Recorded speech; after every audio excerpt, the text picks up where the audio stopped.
Now, wolves should be reintroduced to the wild to cope with the rising deer population across the country. That is the view of Killian McLaughlin, who is the founder of Wild Ireland, who joins us now. Good morning to you, Killian. Wolves should be reintroduced. What could go wrong? Good morning.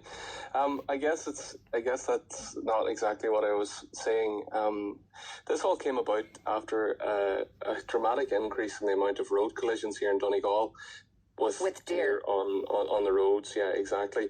And I always talk about ecosystem restoration and why we have big numbers of deer. And the reason for that is that we're missing a top apex predator to control them the way nature intended.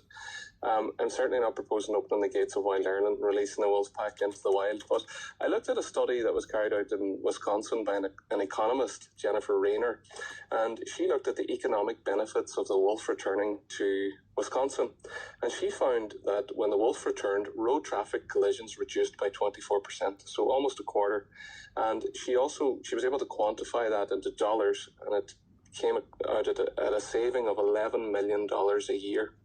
And she also looked at neighbouring states where humans were carrying out deer culling, and she found that human deer culling did not invoke the same response in the deer to stay away from the roads. Okay, and so I can see, and there are a list of positives apparently to reintroducing wolves, like reducing road traffic accidents, like when you cull the deer through wolf culling, a reduction in Lyme disease, TB, saving crops, deforestation. There are a list, but there's also other downsides.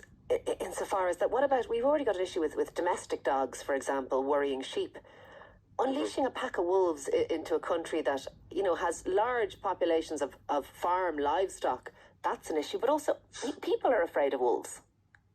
Yeah, so obviously that comes from our fairy tales growing up and the big bad wolf eating our grandmothers. Are you saying there's nothing to be afraid of in terms of coming face to face with a wolf? The US Department of Agriculture issued a study on figures, and what they did was they took dung from wild wolves and they did a DNA study to find out what was in the dung, what were the wolves eating, and they found that livestock made up fewer than 1% of what they were eating, and of that 1%, 75% of it was wild feral goats. So sheep and cattle made up a very small portion of what they ate. We don't have a big population of wild feral goats. What we do have a big population is domesticated sheep. Surely they'll eat whatever in front of them. So that's not what the study found, and also they found that dogs kill 2,000% more sheep than wolves do in areas where there is a healthy population of wolves. They also found that wolves are very good at reducing the population of feral dogs because they hold the territory and they chase the feral dogs out of it. I'm not sure feral dogs are. And look, I think this is very interesting, and we clearly have a problem with deer that we're not dealing with. But and I hear what you're saying, that when they examine the wolf poo, there isn't any humans in it. But if I was in a forest and came across a pack of wolves, I would be terrified, and I suspect I would also be in danger.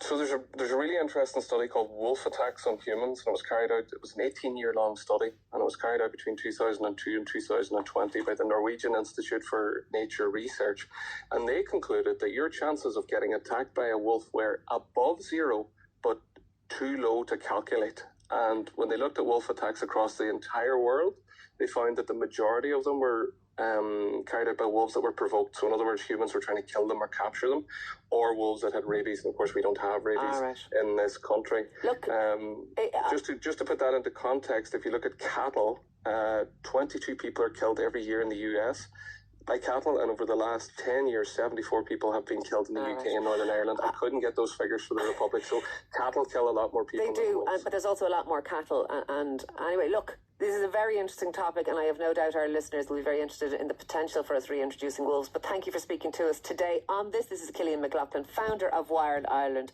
and there's a poll on Twitter there today as well. Let us know, would you like to see wolves reintroduced? Yes or no? We'd love to hear from you this morning on the programme.